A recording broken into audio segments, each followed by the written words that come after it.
ইমাম মেহেদী আলাইহিসসালাম কোথায় আসবেন?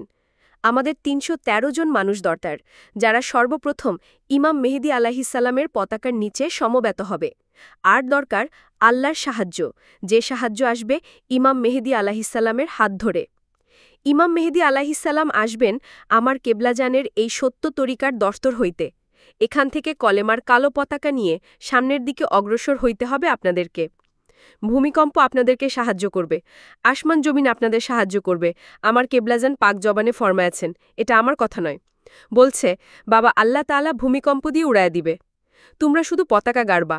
সে সময় সামনে আসতেছে, যে যত বাহাদুরি করুক, 2 দিন আগে হোক আর পরে হোক, আল্লাহর বন্ধুর কথা হকিকতে আল্লাহর কথা। আল্লাহর তরফ থেকে যে বাণী আসছে তার কোনো লয়ও নাই, ক্ষয়ও নাই, তা হবেই হবে দুনিয়ার উপরে। অতএব আমার কেবলাজানের এই পতাকা আকাশে বাতাসে উত্তোলিত হবে এবং কেবলাজানের এই জাকের পার্টির বিজয় কেউ আটকায় রাখতে পারবে না, এমন মায়ের পুত জন্মায় নাই দুনিয়ার উপরে।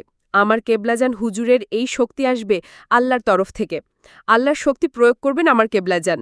তিনি আছেন, নূরের দেহে আছেন, তিনি আমাদের ছেড়ে যান নাই। যদি তিনি আমাদের ছেড়ে যাইতেন, সম্পূর্ণরূপে ছেড়ে যাইতেন, তবে আমরা খান খান হয়ে যাইতাম। এত ষড়যন্ত্র চক্রান্ত হইল জাকের পার্টি ধ্বংস করার জন্য। জাকের পার্টি ধ্বংস করতে পারছে? পারে নাই। যতক্ষণ আমার কেবলাজান না চাইবেন এবং আল্লাহর ইচ্ছা না হবে, ততক্ষণ জাকের পার্টি ধ্বংস করতে পারবে না।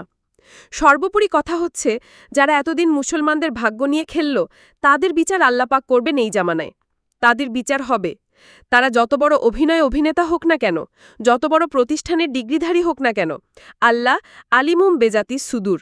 আল্লাহ অন্তরের খবর জানেন, তাদের নিয়ত কি, কোন উদ্দেশ্যে তারা কাজ করে, কি উদ্দেশ্যে তারা বয়ান রাখে, কোন উদ্দেশ্যে তারা লোকদের বিভ্রান্ত করে এবং এক জায়গায় সমবেত করে, গোপনে কোথায় গিয়ে তারা অফিস করে, কোথা থেকে তারা টাকা নেয়, কাদের সাথে তারা মিলামেশা করে, কাদের এজেন্ডা তারা বাস্তবায়ন করে। আল্লাপাক কিন্তু ভালো জানেন। আল্লাহর বন্ধুদেরকে আল্লাহ জানায় দেন, আমার কেবলাজানকে আল্লাহ জানায় দেন।